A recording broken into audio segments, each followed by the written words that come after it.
No Giro do Tempo, volume 1. Marisa Bandarra. Marisa Leite Bandarra nasceu na cidade do Rio de Janeiro, no ano de 1935. Em 1951 casou-se com o então segundo-tenente aviador da Força Aérea Brasileira, Mário Alberto Pilar Bandarra. Mãe de 3 filhos, avó de 6 netos e bisavó de 3 bisnetos.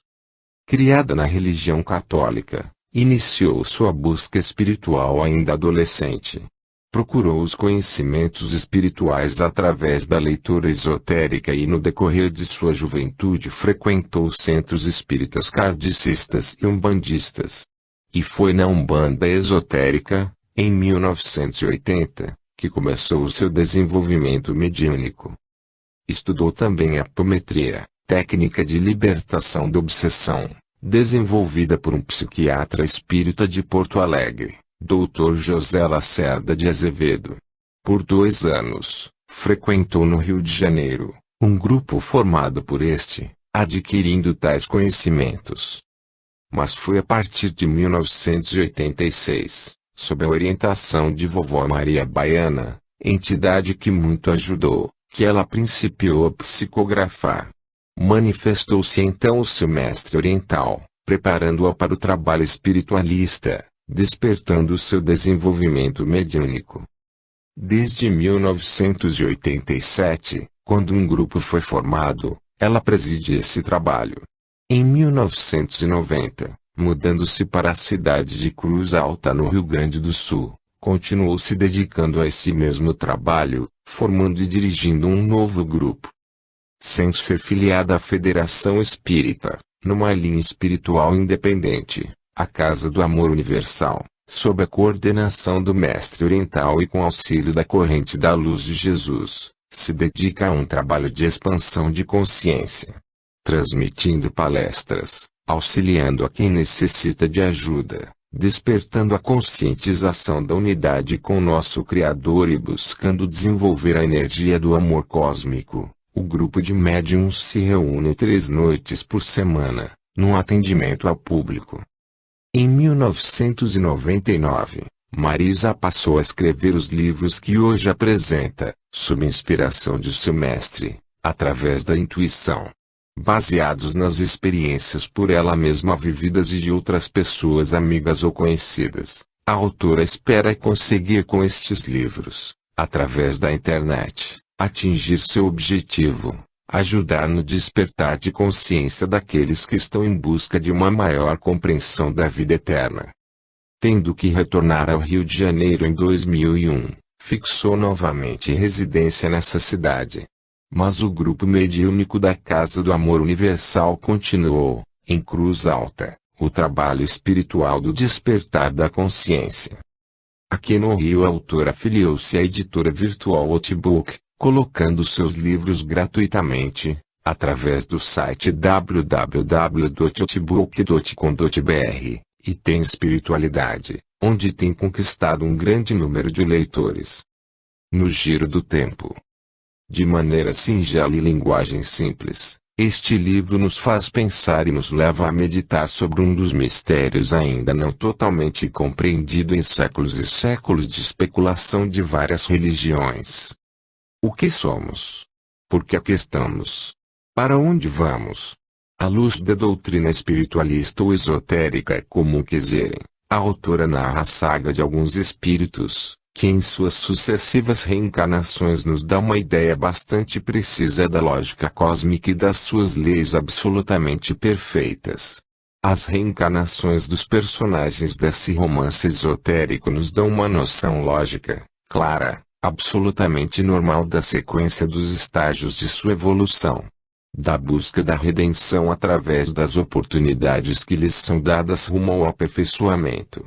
Essa, a história de alguns espíritos que estiveram no massacre aos índios guaranis e jesuítas nas missões, em 1756. Uns algozes, outros vítimas. Sob a lei do amor cósmico, caminharam juntos, uns resgatando, outros auxiliando, envoltos na energia do perdão e do amor, alçando assim mais um degrau rumo à evolução. É claro que este é apenas um flash, que abrange um pequeno trecho da trajetória desses espíritos. Muitas e muitas experiências de vida neste e noutros planos ainda deverão acontecer até que finalmente eles possam ocupar o seu verdadeiro lugar de luz na eternidade. O livro nos faz pensar. Nos abre a consciência sobre as perguntas iniciais. Lança uma luz clara sobre nossas dúvidas. Você irá sentir a vida como ela é no seu cotidiano e a sua razão de ser. Você irá conhecer o problema social do racismo, da discriminação inaceitável. Você irá compreender a ecumenicidade das religiões. Você irá emocionar-se às lágrimas. Por fim irá compreender que somente o amor poderá redimir e elevar o espírito, seja qual for o corpo ou a forma que adotar. Vale a pena ser lido e principalmente compreendido, independente de sua religião, pois que todos os caminhos nos levam ao Criador. Mário Alberto Pilar Bandarra. Que a luz de Jesus ilumine nossos espíritos, clareando nossas mentes, expandindo nossas consciências para uma compreensão maior da vida eterna. Louvado seja Deus nosso Criador e louvado seja Jesus nosso Mestre Divino. Li Sheng. Agradecimento a Deus pela vida. Ao meu mestre Li Sheng e corrente da luz de Jesus, pela orientação dada sob intuição, com a missão de transmitir através da escrita os ensinamentos espirituais recebidos. A minha família, pelo seu apoio e incentivo. Em especial aos meus filhos Mário Márcio e Mário Jorge, que tornaram possível a minha entrada no mundo da informática. A minha nora Adriana e meu neto Pedro, que colaboraram para a concretização de minhas ideias de arte gráfica. A minha filha Adriana pela revisão dos textos. Aos amigos, que fazem parte do corpo mediúnico da Casa do Amor Universal, José Rosa, Maria Helena, Neuzinha, Guacira, que através de sua mediunidade me transmitiram também orientação ao meu trabalho. E a Sonia, que pacientemente me ensinou a manejar o computador. E a meu marido, que com o seu carinho e compreensão, suportou as minhas ausências, incentivando-me o tempo todo. Muitas são as moradas de meu Pai neste universo. Assim disse Jesus. Quando o ser humano conseguir fixar o olhar além da matéria, sua visão alcançará outros planos de vida e seus sentidos captarão as vibrações neles existentes. E o intercâmbio entre irmãos cósmicos se tornará uma realidade. Um irmão à luz. No giro do tempo. Primeira parte. Ano 1952. O sol brilhante da bonita manhã de verão resplandecia o verde dos trigais que, agitados pelo moderado vento, assemelhavam-se a um ondulante mar a se perder no extenso horizonte. E as árvores dos poucos capões ainda existentes, balançavam seus galhos, como a acompanhar uma alegre música, animando mais ainda a vida dessa bela paisagem campesina. Com o rosto apoiado na janela do ônibus, Daniel apreciava a vista, que corria célere, sob seu olhar atento. Absorto em pensamentos, vagando pelo tempo, encontrava-se alheio à balbúrdia de seus colegas que, entre risos e gritos, demonstravam a alegria que sentiam por participar de uma excursão escolar. Como seria esta paisagem aquele tempo? Deveriam existir muito mais árvores. Acho que não havia plantações assim. Sei lá. Será que era mais bonita? Seu coração ansioso deixava sua mente cheia de expectativas. Eram muitas as perguntas à espera de respostas. Puxa vida! Parece até que estou sonhando, que não é verdade. Finalmente vou conhecer a terra de meus antepassados. Tomara que chegue logo. Desde que estudara, há 3 anos atrás, sobre os 7 povos das missões, Daniel aguardava com ansiedade o momento de conhecer as ruínas de São Miguel.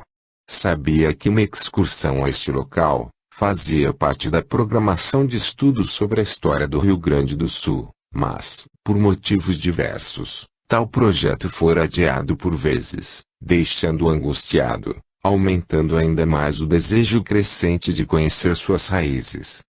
Porém agora, Durante as férias escolares, como estava ocorrendo um torneio escolar de futebol entre os municípios vizinhos e a partida final seria na cidade de Santo Ângelo, sua escola acrescentara a esta programação um rápido passeio pelas ruínas de São Miguel.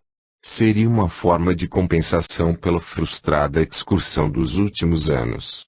Iriam almoçar por lá, descansando um pouco antes do jogo, marcado para as 4 horas da tarde. Chegara assim o tão sonhado momento. À medida que o ônibus avançava, seu coração ia se acelerando com expectativa do que o aguardava. Como será que vivia minha gente por aqui? Seriam felizes.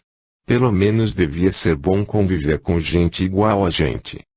Apesar de se sentir amado por seus pais e sua irmã, sua pele morena e suas feições indígenas, contrastando de maneira gritante com a tez branca, os cabelos louros e os claros olhos azuis de sua família de origem germânica, criavam por vezes situações embaraçosas e tristes para ele.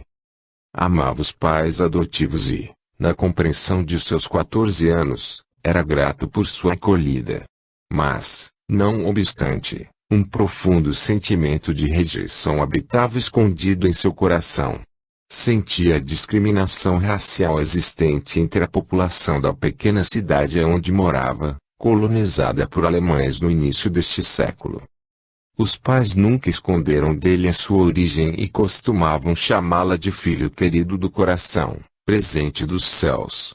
Porém, fora através de maldosos comentários de terceiros, que ficara sabendo da realidade de sua adoção. Pobres de meus pais! O quanto não sofreram pelo abandono que seu povo sentiu através do tempo. Coitada de minha mãe! E o meu pai, o que terá acontecido com ele? Será que um dia poderei saber notícias dele? Pensamentos assim, ultimamente afloravam a sua mente, deixando-o angustiado e, ao mesmo tempo sofria, temendo estar sendo ingrato ao amor que recebia. Mas, especialmente neste momento em que admirava a paisagem próxima às missões, não conseguia conter nem a mágoa escondida, nem a revolta pela discriminação racial. Seus pensamentos voavam, relembrando as situações de menosprezo, sofridas por seus pais de sangue. Fazia frio naquele dia chuvoso de inverno. A pequena cidade de colonização alemã se encontrava quase deserta. Era a hora do almoço. As casas em sua maioria estavam fechadas. Um jovem casal de bugres, com um filho de apenas meses, chegara há pouco à cidade para tentar vender alguns cestos de sua fabricação. A fome roía seus estômagos, deixando-os aflitos, principalmente a jovem mãe, que pela falta de alimentação adequada, se encontrava doente, produzindo pouco leite para seu pequenino filho. Passando em dado momento, frente a uma pequena mercearia que ainda se encontrava aberta, o rapaz resolveu entrar na esperança de trocar seus cestos por alimentos. Esta se encontrava vazia. O dono havia se retirado por alguns instantes para o interior da casa. Avisando os pães e demais alimentos expostos, aguçou a fome do jovem bugre que, ansioso, ficou respeitosamente aguardando seu retorno. Entretanto, como este demorasse a voltar, ele cometeu o erro de antecipar-se separando alguns artigos para troca, sobre o balcão. De repente, do lado de fora na rua, sua mulher começou a tossir e, assustado, o filho também desatou a chorar. Aflito, mas confiante na comercialização de sua mercadoria, sem pensar, ele precipitou-se a levar para a mulher um pedaço de salame e um pão.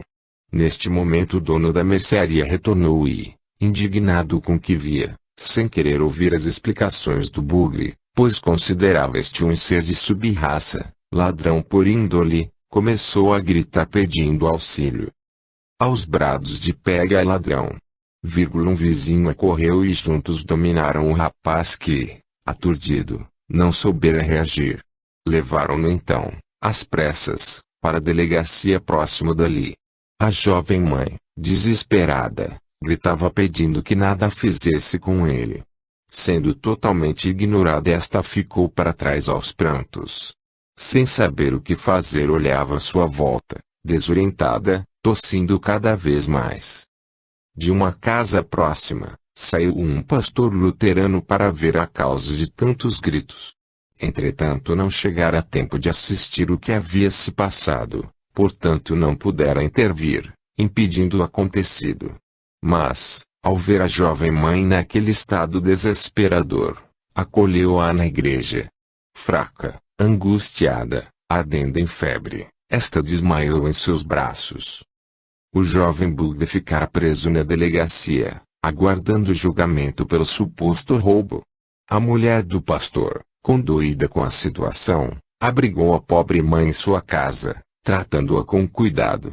Entretanto, a pneumonia dupla que esta adquirira pela fraqueza em que se encontrava, levou à morte prematura. E o pequenino índio ficou só. O casal religioso, que possuía apenas uma filha pequena, resolveu adotar o menino, criando-o com amor como se fosse filho legítimo.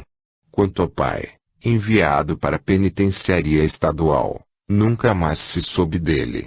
E os anos se passaram.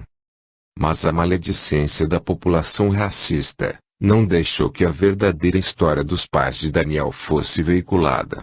A boca pequena corria a história do bugre ladrão e do filho abandonado, que o pastor na sua infinita bondade acolhera para criar. Daniel crescera forte desenvolvendo inteligência acima da média, deixava seus pais orgulhosos mas, em contrapartida, isso criava inveja entre os colegas, que o discriminavam disfarçadamente. Não fosse ele o filho do pastor, essa discriminação seria mais forte e flagrante. Porém, quis o destino que ele fosse dotado também de grande habilidade com a bola de futebol. Tornando-se o craque do time escolar, ganhou popularidade e nele, agora, estavam depositadas as esperanças da escola a ganhar o título de campeã neste torneio intermunicipal. Esta já havia vencido todas as partidas anteriores, com Daniel sendo considerado artilheiro do torneio. Ele fizera o maior número de gols de toda a campanha. Seria agora, na terra das missões, a grande decisão. E aí, Bugrão? Tá concentrado para a vitória. Batendo no ombro de Daniel, o menino louro fala num tom amistoso, misto de admiração e esperança no toque de bola do campeão. Despertado de seu devaneio, Daniel sorri, sem demonstrar a mágoa que ainda lhe causava tal apelido. Vou fazer o força, alemão. Por isso estou aproveitando para descansar. Bacana, cara. Então continua concentrado. Tô indo, sorrindo. Este volta para seu lugar, sem se dar conta do menosprezo embutido no aumentativo da raça de seu companheiro. Há muito Daniel deixara de se ofender com isso. Quase todos os colegas o chamavam assim. De início, sentia-se discriminado e, portanto, humilhado com a sua origem. Fora seu pai quem o fizera valorizar sua raça e se orgulhar dela. Nos momentos difíceis lembrava-se sempre de seu conselho. Filho, ao invés de se ofender, responda à altura. Usa da tua inteligência privilegiada, para colocar-se acima dos que procuram te ofender. O teu povo, filho, era valente e também dotado de inteligência e grande sensibilidade para as artes. Apenas foram impedidos de desenvolver suas qualidades, descobertas pelos jesuítas. Eles não foram dizimados por incompetência ou covardia. Muito pelo contrário. Apenas não dispunham de exército treinado e armas poderosas. E além do mais, honravam a sua palavra em seus tratados. Por isso acreditaram nos espanhóis e portugueses, que os enganaram com falsas promessas. Lutaram bravamente até o fim. Tal opinião de seu pai, sobre os índios missioneiros, era bem diversa da maioria de seus conterrâneos de origem alemã, que consideravam os índios uma sub-raça, sem nenhuma aptidão. O pastor luterano Tomás acreditava na versão histórica, ainda com mais admiração sobre o potencial que os índios demonstraram naquela época e que, por falta de apoio dos brancos, não puderam desenvolver. Caçados como animais e escravizados, Os índios, oprimidos, foram aos poucos se desmoralizando e a raça guarani, se extinguindo. E isto causava tristeza àquele homem profundamente religioso, seguidor fiel da doutrina de Cristo, quando encontrava algum miserável descendente dos guaranis.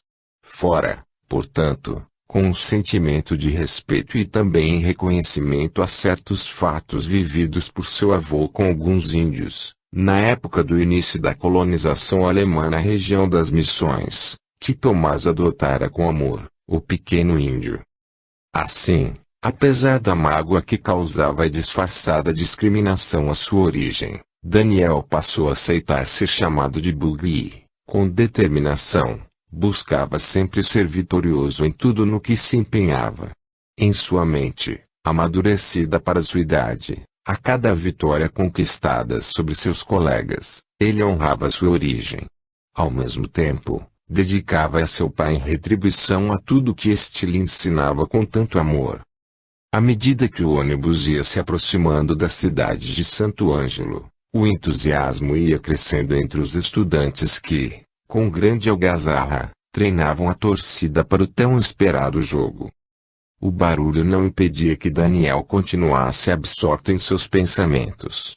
Seu temperamento introvertido deixava-o quase sempre à parte de tais demonstrações de euforia. Na verdade, por mais que se esforçasse, não conseguia se achar parte integrante do grupo. Em seu íntimo, sentia-se sempre um estranho em seu meio. Quando o ônibus, diminuindo a velocidade, passou frente à estrada de acesso para Santo Ângelo, a algazarra aumentou. Aos brados de aguardem por nós. Chegaremos aí para vencer. Nossa escola é campeã, campeã. Os jovens atletas acenavam entusiasmados para os transeuntes que por ali se encontravam, sem darem ouvidos aos dois professores que procuravam manter a ordem. A visão da grande cruz de Lorena, símbolo das missões jesuíticas, que demarcava o caminho para a cidade, fez o coração de Daniel bater mais forte. Destacando-se na paisagem, esta cruz missioneira significava para ele o marco que indicava, nesse momento, que estava adentrando na terra que pertencera a seus ancestrais. E alheio ao tumulto à sua volta, ele continuou olhando-a, até que esta saiu do alcance de sua vista. Os quilômetros da estrada de terra que ainda os separavam das ruínas, pareceram-lhe daí para frente, intermináveis. Com o olhar distante quase não reparava mais na paisagem. Sua mente inquieta, trouxe à lembrança a conversa que tivera com seu pai, dias antes desta viagem. Entrando em casa após o culto dominical, o pastor Tomás, enquanto aguardava que Elisa, sua mulher, preparasse o almoço, pegou de seu violino como de costume e começou a tocar para os filhos. Ele fazia questão que estes conhecessem a boa música. O som vibrante de Beethoven encheu a modesta sala. Daniel, embevecido, fechou os olhos para sentir melhor a música. Ele adorava ouvir o pai tocando. Apesar de não possuir talento para executar nenhum instrumento, a música clássica sempre o sensibilizava. Já o mesmo não acontecia com sua irmã. Sempre que podia, procurando não magoar o pai, ela arranjava uma desculpa para sair. Assim, com o pretexto de ajudar a mãe, foi ligeiro para a cozinha, falando consigo mesma: aí. O pai é um saco com esse firim-fim na cabeça da gente. Não sei como Dani aguenta. Nessas horas ele nem parece um guri. Parece que a cabeça fica de velho. Acho que é por essas e outras que ele não consegue se afinar direito com a turma. Na verdade, Daniel gostava de todo tipo de música. Da popular erudita. Para ele a música estava em toda parte. No canto dos pássaros, no som do vento assobiando por entre as árvores, nas tempestades, no correr das águas do rio. E imaginava a maravilha que seria ouvir o marulhar das ondas no mar. Na sua concepção de vida, toda a natureza, assim como a humanidade e todo o universo, formavam uma grande orquestra, regida por Deus. Ele escutava a música em tudo. Ela estava em sua alma. Tendo terminado a execução, Tomás, Colocando o violino sobre o colo, volta-se com admiração para o filho. Sinto-me feliz por ter um ouvinte tão atento. Acho uma pena, filho, tu não insistires em aprender a tocar algum instrumento. Com esta tua sensibilidade para a música, certamente darias um ótimo instrumentista. E estendendo para este o violino, insiste: toma, filho, sente a vibração deste meu velho e excelente companheiro. Herdeiro de meu pai que também era violinista. Se ainda fosse vivo, teu avô ficaria feliz em tocar para ti. Para o artista, nada é mais recompensador do que a sintonia com seu ouvinte. Alisando com cuidado o instrumento, Daniel comenta com uma certa tristeza: é realmente lindo.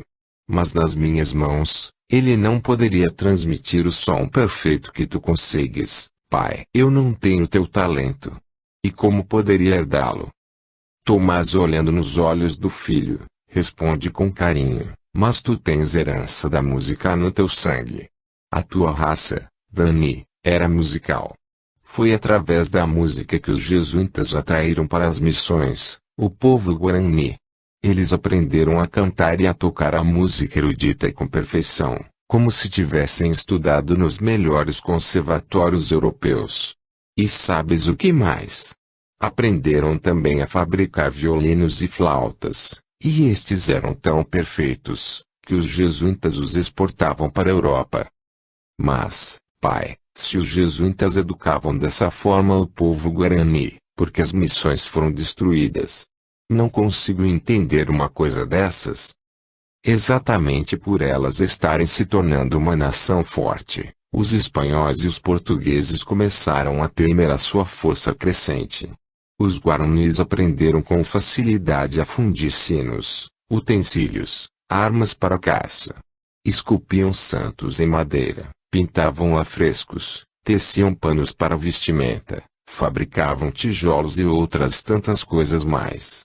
E aprenderam principalmente a falar e a escrever o português e o espanhol. E um pouco de latim também, sem esquecer a sua língua original. Então eles eram inteligentes. Não ignorantes como a maioria das pessoas que pensam e falam assim. Inteligentes e sensíveis às artes. E, sobretudo, tinham senso de moral e honra. Os jesuítas os ensinavam, protegendo-os e libertando-os da escravidão, que pelo poderio das armas, os conquistadores impunham a eles. Viviam livres e em paz, segundo as leis que lhes eram ensinadas, passando a adotar um Deus único e o cristianismo. Mas assim é que deveriam ter continuado. Teriam alcançado um grande progresso, exatamente por sentirem esta possibilidade, que os reis de Portugal e Espanha começaram a temer as missões. Elas poderiam crescer cada vez mais e um dia se tornarem independentes, e eles perderiam parte dos territórios conquistados. Como é triste, pai, ver que sempre o motivo de violência e desgraça na vida é o desejo do poder. Pobre de meu povo guarani. Mas, porque os poucos descendentes que ainda vivem aqui pelo sul, não são assim como tu falas? Porque não conseguem mais progredir? Porque depois do massacre onde milhares morreram, os que conseguiram fugir para a mata, eram na sua maioria crianças que não sabiam se orientar e principalmente não sabiam viver fora das missões. Os ensinamentos dos jesuítas foram sendo esquecidos e eles não tinham mais valores próprios a lhes orientar na vida. Assim, entraram em decadência. E hoje vivem na miséria, sem raízes, abandonados à sua própria sorte. Então, da maneira como tu me contas, o crime cometido contra eles foi muito maior do que eu imaginei quando estudei sobre isso. Daniel se cala emocionado, segurando a custa uma lágrima que começava a brotar em seus negros olhos amendoados, cheios de tristeza. Volta a falar com a voz embargada: sinto em meu peito uma dor tão profunda, como se eu fosse uma daquelas crianças perdidas. E olhando para ti, meu pai, vejo o jesuíta que tudo me ensina com amor. Tomás sorri comovido com tais palavras e com carinho segura a mão do filho, que torna a questionar. Eu não entendo por que a igreja, que era tão forte naquela época, não impediu o massacre. Por quê? Porque também isto interessava ela. Mas como isto poderia interessar a igreja? Destruir uma obra sua? Não entendo por quê. Política. Luta de interesses. O Marquês de Pombal, que tinha domínio influente sobre Dom José I, rei de Portugal, era contra o poder da igreja e conseguiu convencer o rei, que se as missões fracassassem, tal poder ficaria abalado. Contando com o apoio da Espanha, Portugal exigiu então a destruição das missões e o retorno dos jesuítas para a Europa. Caso estes não concordassem, além de excomungados seriam banidos e a ordem dos jesuítas também banida de Portugal, Espanha, Itália etc. Para evitar um confronto com os reinos poderosos daquele tempo e um cisma na igreja, esta concordou, considerando perniciosa a obra da Companhia de Jesus, contrária à orientação do Santo Padre. Assim, pela luta do poder de ambos os lados, as missões foram sacrificadas. Ei, campeão! Acorda! Estamos chegando! Voltando-se para Daniel, grita entusiasmado um colega que se encontrava em pé no corredor do ônibus. Olha só que incrível!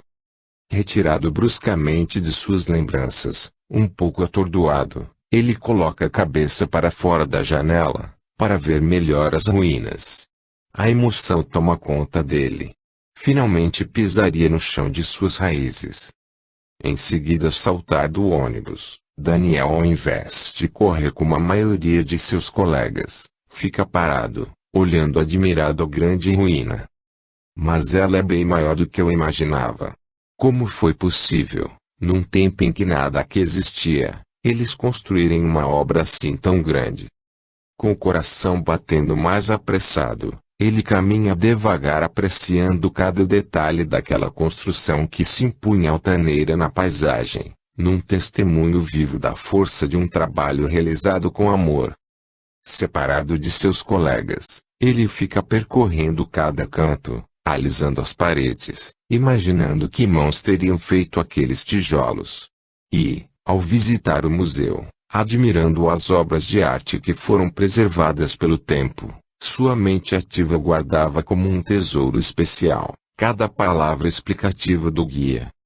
Quando todos começaram a se dirigir para o restaurante, Daniel resolveu se sentar um pouco sobre o que restava do grande muro que circundava outrora as edificações. Desejoso de levar consigo algo de lembrança, ele apanha uma pequena pedra encravada entre os tijolos. Apertando-a de encontro ao coração, tomado de emoção, ele sente uma pequena vertigem e, de repente, começa a ouvir vozes em seu íntimo. Risos alegres de crianças brincando, ruído de carroças circulando pelo pátio e quando um vulto começa a se delinear no quadro de sua mente, é despertado pela voz de seu professor que, sorrindo, fala num tom compreensivo. Que fazes aqui sozinho, Daniel? Estavas por acaso sonhando com teus antepassados? E num gesto afetuoso, bate de leve em suas costas. Venha.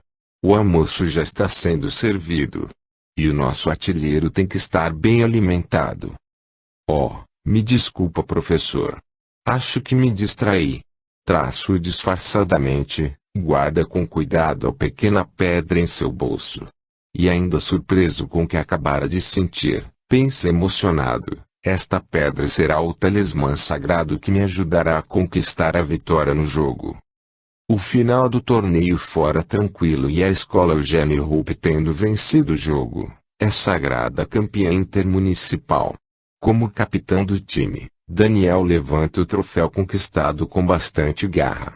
E entre brados de alegria, seu pensamento voa para as ruínas de São Miguel. Esta minha vitória eu dedico ao meu povo Guarani. As comemorações começaram no campo de futebol e continuaram durante todo o trajeto de retorno a Nova Dresden.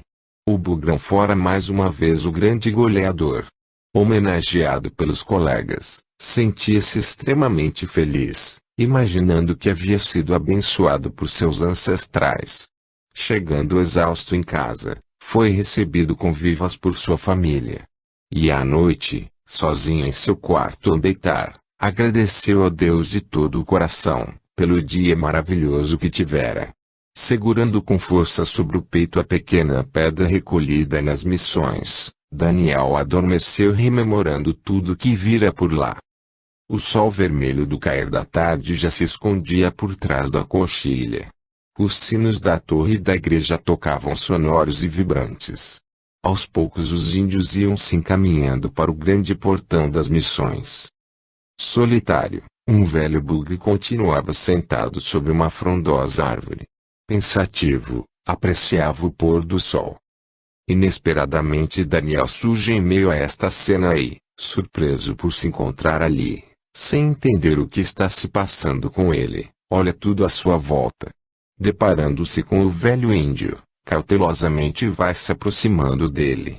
Este, espantado também com o menino desconhecido, pergunta curioso: "O que fazes aqui? De onde vens?" "Estou de passagem." Desconcertado, Daniel responde sem saber bem o que dizer: "Venho de outro lugar, da missão de São Luís. É a mais próxima daqui, talvez. Não sei bem como explicar. Mas, quem é o senhor?" "Eu sou um velho cacique. Estou como aquele sol vermelho, chegando ao fim da minha caminhada." "Por que perguntas?" "Porque me pareceu preocupado e triste." "O que se passa aqui?" "Porque tocam os sinos." "Aconteceu algo?" "Não. Tocam sempre avisando o término do trabalho. É hora de nos recolhermos para dentro da Ocaruçu." "Ocaruçu? O que quer dizer?" "Grande praça. Aonde todos se reúnem ao final de tarde. Contamos sobre o trabalho que fizemos durante o dia e combinamos as tarefas que iremos fazer no dia seguinte." "Mas então, por que continuas aqui? Me pareces tão triste." "Não gostas da vida daqui?" "Gosto. Sinto-me bem neste lugar. Mas, às vezes, tenho saudades da vida na mata. Das coisas que fazíamos por lá. Da liberdade de viver à vontade, sem muros nos cercando." E, balançando a cabeça, conclui um tanto desanimado: "Mas também não sei se saberíamos viver outra vez daquele jeito. Mas os muros são para proteger de ataques, não é verdade?" "Sim. Ataques de inimigos. Mas não nos protegem das ordens dos reis dos jesuítas." "Como assim?" Dando um longo suspiro e olhando ao longe, o velho cacique responde pausadamente: "Aqui aprendemos muito e nossos filhos estão cada vez mais sabidos de coisas novas. Vivemos em paz. Tudo isso é bom, mas talvez não continue assim. Por isso estou triste." "E por que acha que não vai continuar?" Segurando a vontade de falar para o cacique tudo o que sabia que iria acontecer, Daniel se calou. Fascinado, quis ouvir o testemunho de alguém que vivera naquela época. "Por que chegaram notícias ruins? Os padres estão muito preocupados. Falam que os reis brancos, da terra longe, querem que abandonemos tudo o que nós construímos com tanto esforço. Vamos ter uma reunião na próxima lua, com um representante da igreja que está vindo para cá. Os jesuítas e nós os caciques. Por isso também estou preocupado." Daniel ia perguntar mais alguma coisa, quando a voz de sua mãe, vinda de bem longe, o trouxe de volta a seu quarto. "Filho, acorda. Estás atrasado para a entrega das medalhas. Será às 9 horas e já passa das 8. Atordoado, sem saber bem onde estava, ele abre os olhos. "Medalhas? Que medalhas? O que é isso, campeão? Já te esqueceste do jogo de ontem?" Finalmente Daniel recobra a consciência. "É mesmo. O jogo. A entrega dos prêmios. Nossa. Tenho que me apressar, mãe." De um salto pula da cama, correndo para o banheiro. Sacudida pelo lençol atirado às pressas, a pedrinha missioneira rola para o chão, ficando esquecida sob a cômoda. Aos gritos entusiasmados de campeão, Daniel é recebido pelos colegas. Sob aplausos recebe, juntamente com os demais atletas, a medalha de participação nos Jogos Estudantis Intermunicipais, de programação de férias escolares. Mas, surpreso, é alvo de uma outra homenagem, que nem de longe esperava conquistar. Fora considerado não apenas o artilheiro de sua escola, mas o artilheiro do torneio. Assim, neste momento, recebe o tão cobiçado prêmio oferecido pelos promotores do torneio. Participar de uma excursão, durante as férias de inverno, à capital, acompanhado de 2 familiares, com todas as despesas pagas. Em 10 jogos, ele fizera 17 gols. Demonstrara ser um excelente artilheiro. Emocionado, também neste momento ele percebe que finalmente não seria mais discriminado pelos colegas. Havia conquistado o seu lugar. Seu pensamento voa até as missões. Então almeja mais. Muito mais. Em seu coração brota uma promessa. Irá conquistar algo intelectualmente, para provar que a sua raça é inteligente, é capaz. Quer provar que seu pai tem razão. Os guaranis caíram em decadência pelo desprezo e violência dos conquistadores brancos e por falta de oportunidade para se reerguerem novamente. À noite, em seu quarto, procura aflito o talismã, sua pedrinha missioneira. Ao encontrá-la, sentado no chão, aliviado, segura fortemente de encontro a si. Num repente, sente-se tonto. Uma luz brilhante inunda sua mente e, como num torvelinho, viaja através do tempo. Sentado sobre um tosco banco de madeira, escondido dos jesuítas que se encontravam reunidos, Daniel segurando firme seu talismã, ouve com atenção o que estes conversam entre si. Mas eu não posso acreditar que eles tenham assinado tal tratado. Que tenham resolvido tamanho absurdo. Mas é pura verdade. O Tratado de Madrid exige que nós e os índios abandonemos imediatamente a margem oriental do rio Uruguai. O rei de Espanha está trocando as missões pelas terras de Sacramento, mas Sacramento é uma terra que nada produz. Ao passo que as missões produzem riquezas à coroa espanhola. Não entendo o porquê disso. É uma tentativa de acabar com o contrabando português que, pela colônia de Sacramento, rouba as riquezas da terra. Mas isto é inadmissível.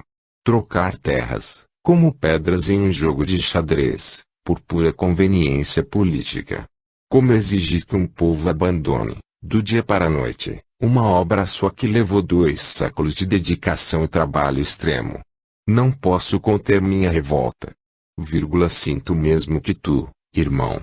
Só aqui em São Miguel, são 30.000 índios que lançaram suas raízes por 130 anos. Gerações que fazem parte dessas terras. Que doaram seu sangue e trabalho para construírem no meio da mata, esta obra grandiosa. E tudo o que produzimos aqui. Violoncelos, violinos, órgãos, violas, flautas e até uma harpa por nós inventada. Tudo vendido por toda a Europa, dando lucro, tanto para os guaranis, como para a Espanha. E as belas esculturas talhadas em madeira, feitas com tanta arte e também exportadas. Nossas missões só têm sido motivo de orgulho para a Espanha. Os índios são amigos fiéis. Vassalos obedientes da coroa. O que mais eles desejam? E por que será que os portugueses também não nos querem aqui? Porque devem temer a nossa capacidade de organização e trabalho. Sabem que os guaranis são um povo valente que, apesar de pacífico, não receia a luta. Acho que temem perder as terras para nós, mas a nossa intenção não é esta. Deus é a testemunha de que desejamos apenas o bem deste povo inteligente, musical e trabalhador. Eles só desejam viver em paz, nós sabemos disso. Mas a coroa portuguesa teme o nosso potencial de crescimento, por isso deve estar querendo a nossa destruição. E como poderemos convencer os caciques da necessidade de obedecer às ordens do Marquês de Valderius? De abandonar suas terras, tudo o que construíram. Saindo apenas com os bens móveis para iniciar no meio da mata tudo outra vez. Como construir moradias, escolas, olarias, celeiros, plantações. Enfim, tudo o que aqui temos, num repente, em terras virgens. Vamos precisar de pelo menos meio século, eu acredito, irmãos, que se este tratado for irrevogável, eles vão querer lutar pela terra que, na verdade, sempre pertenceu a eles. Se isto acontecer, será uma luta sangrenta, como foi no início da nossa colonização. Concordo contigo, irmão. Quantos jesuítas, naquela época, sacrificaram suas vidas para que a obra de Deus se realizasse? Para conquistar com amor a paz com nossos irmãos índios, a única esperança que nos resta é esta reunião com o emissário do Santo Padre. Certamente a Igreja irá interceder por nós, favoravelmente. Se o poder da força é o certo, então por que Jesus veio até nós para nos ensinar a amar? Vamos aguardar. Mas de antemão, posso afirmar: prefiro morrer do que derramar sangue.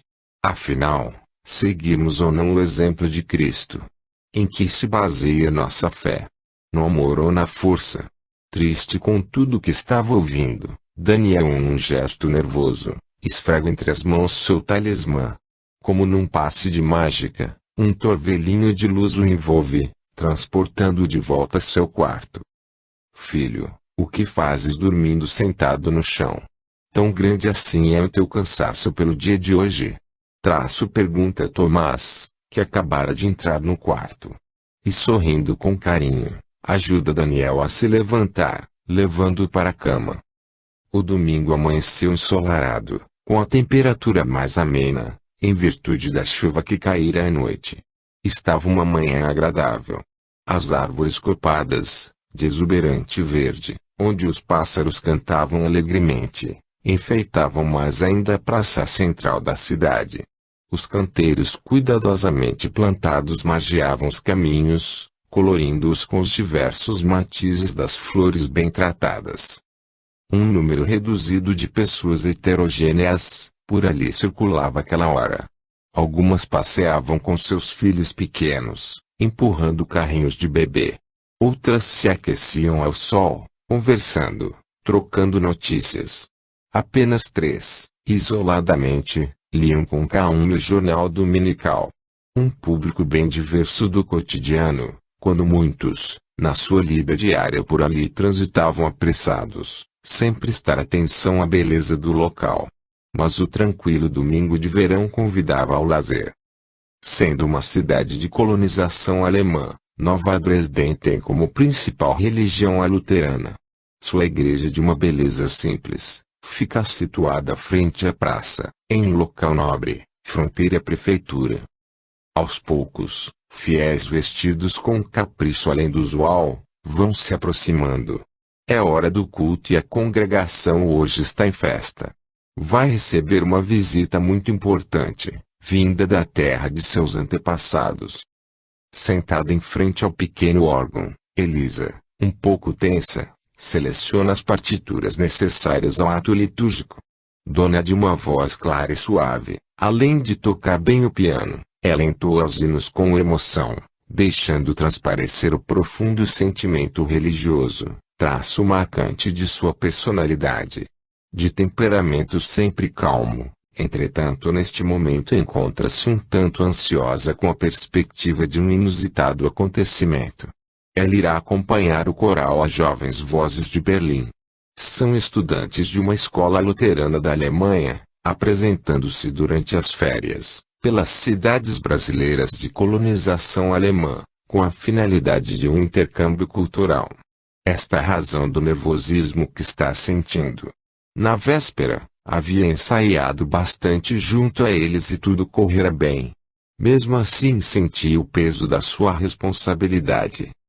Na entrada da igreja, Matilde, sua filha, conversava com os companheiros que formavam o grupo encarregado da recepção aos cantores. Eram poucos os universitários luteranos, da mesma faixa etária dos componentes do coral. As moças, na sua maioria normalistas e ginasianas, aguardavam ansiosas o encontro. Estavam alvoroçadas, não só pela oportunidade de ouvirem um grupo artístico que fazia sucesso na Alemanha, mas com a perspectiva de conhecerem jovens diferentes de seus conterrâneos. Os rapazes, em sua maioria comerciários, apesar de fazerem parte do comitê de recepção, sentiam-se inseguros em virtude da sua pouca instrução.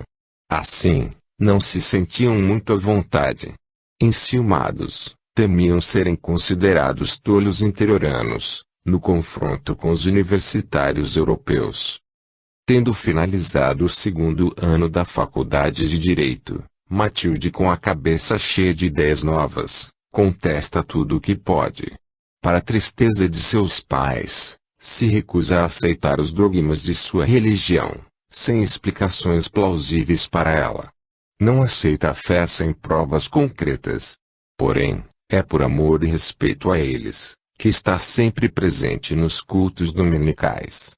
Mesmo que em seu íntimo acredite que para se falar com Deus não há necessidade de rituais e locais específicos.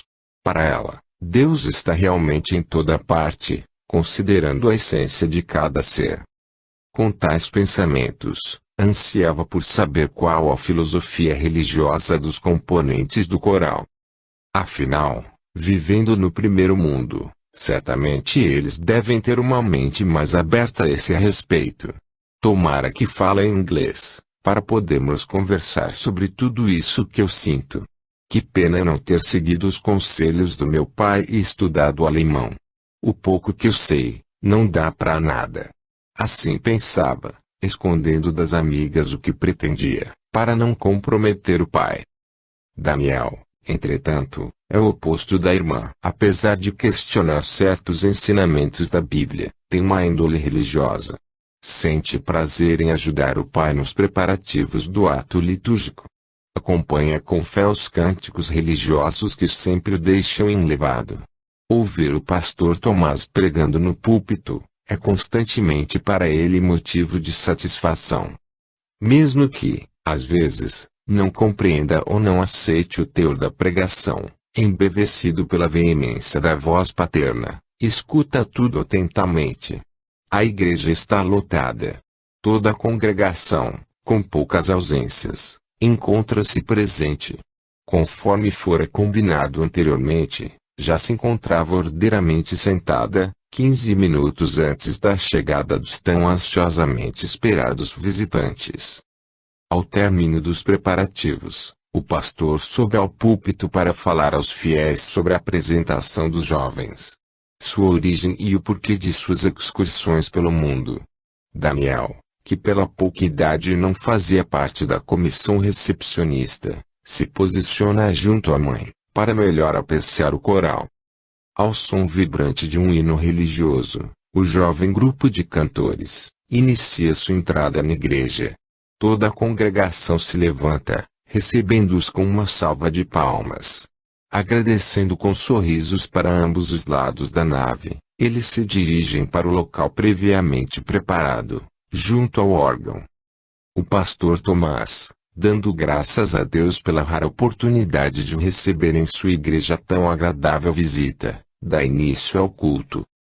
Quando as maviosas vozes bem treinadas em uma harmonia perfeita, ecoam pela igreja, o coração de Daniel entra em ritmo acelerado, tal a sua emoção. Fecha os olhos para o melhor sentir a música em seu íntimo. E, ao se recostar na cadeira, cruzando os braços em busca de uma posição mais confortável, sem querer, comprime contra seu peito o talismã que guardara no bolso do paletó. E num repente, acompanhando um momento de maior vibração vocal, sua consciência se expande, fazendo-o retornar no tempo. Adorando a Deus e exaltando a fé, as vozes harmoniosas do coral Guarani soavam angelicamente por toda a majestosa igreja. Construída pelas hábeis mãos indígenas, era adornada de belas imagens de Jesus, Maria, santos e anjos, esculpidas em madeira e pintadas com cores matizadas a ouro. Contritos, os fiéis rezavam ajoelhados. Eram jesuítas e bugres unidos na fé divina. Sua Eminência, o cardeal enviado pelo Papa, olhava comovido tal espetáculo. Após ter percorrido durante o dia toda a missão de São Miguel, pode comprovar o trabalho fantástico ali realizado. Uma obra de amor, com enorme potencial de crescimento. Era impressionante o que os jesuítas haviam conquistado e continuavam realizando. Anunciando o término da missa, o som vibrante e harmonioso do carrilhão se fez ouvir por todo o território missioneiro. Os sinos, de enormes proporções, foram fundidos ali mesmo pelos índios. Mais uma incrível obra de arte a ser admirada pelo cardeal. Seu modo de vida, organizado e pacífico, faz parecer que selvagem é a vida europeia. Talvez isso é que esteja perturbando e preocupando as coroas. Trabalho livre, produtivo e consciente. Viver em paz. Liberdade respeitando o bem comum. Tais pensamentos fervilhavam na mente do emissário da igreja. Com a vibração do som ainda ressoando em seu íntimo, ele leva o pensamento a Deus. Pede com fervor que, na reunião marcada com os caciques e os padres para logo depois da missa, ele consiga a compreensão de todos, para que se retirem das missões, ordeiramente em paz. Em seu coração cardeal repudia a ordem de destruição. Ainda mais após ter visto com seus próprios olhos a grandiosidade daquela obra. A reunião era uma farsa, ele bem sabia. Viera até eles com ordens expressas do Santo Padre, de obrigá-los a se retirar imediatamente para a mata. Sentia-se um traidor frente a todos, que supunham encontrar nele um aliado, um mediador a ajudá-los. E isto o deixava envergonhado. Daniel, que ao chegar neste tempo, achava-se sentado próximo a este, pode observar seu rosto tenso e olhar triste. E quando, suspirando, o pomposo padre se levanta melancólico, deixa escapar bem baixinho o final de sua prece, mas que o menino atento, consegue ouvir: meu Deus, estou sofrendo muito. Me envergonho do que vim aqui fazer. Se eu não conseguir convencê-los, Pai, haverá um massacre que eu não poderei evitar. Se isso acontecer, me ajuda, Senhor, porque nunca mais terei paz em minha vida. Despertado de seu devaneio pelos aplausos entusiasmados da congregação luterana, dirigidos ao coral, Daniel, ainda um pouco aflito e confuso, se levanta da cadeira. Aplaudindo também com o mesmo vigor, dirige-se a Elisa. Que maravilha, mãe, o coral dos Guaranis. Adorei. Ainda bem que, com o barulho das palmas, esta não ouviu direito o comentário do filho, apenas o final da frase, sorrindo satisfeita, concorda com ele: eu também. Essas vozes de Berlim são lindíssimas. Fico feliz de tu apreciares tanta boa música. Venha, vamos cumprimentar os artistas. O almoço oferecido aos visitantes transcorreu bem alegre e organizado. Encontrando vários jovens que falavam inglês, Matilde pôde conversar bastante com moças e rapazes que cursavam diferentes faculdades. Porém, decepcionada, percebeu que todos eles pensavam à maneira de seus pais. Um deles, se preparando para seguir a carreira religiosa e um tanto fanático nos seus conceitos luteranos, irritou-se com os questionamentos da filha do pastor, sendo até mesmo de certa forma, indelicado para com ela. Me admiro muito que você, moça inteligente, criada na nossa religião e com o exemplo de seus pais, discorde de seus ensinamentos. É uma incoerência perigosa. Corre o risco de se perder no caminho. Matilde, sentindo-se agredida com as palavras ásperas do rapaz, fica de tal forma encabulada, que não consegue encontrar em inglês, de imediato, uma resposta à altura. Olhando-o surpresa, perde naquele momento sua facilidade em responder rápida e precisa. Qualidade que tanto se orgulhava de possuir. Entretanto, um rapaz que estava observando-a há tempos e escutava com interesse o que ela estava falando, aproxima-se, salvando-a daquela situação incômoda com uma desculpa banal. Por favor, me desculpe interromper a conversa, e esticando a mão segurando um copo vazio, dirige-se a ela com um sorriso. Ficaria muito agradecido se você pudesse me arranjar um pouco mais deste delicioso suco de frutas tropicais. Aliviada com a interrupção, Matilde dá as costas ao futuro pastor, sem nem ao menos pedir licença para se afastar dele. Sorrindo, comenta com seu salvador: em ótima hora tu chegaste. Estava me sentindo uma tola, sem saber o que dizer para aquele atleta.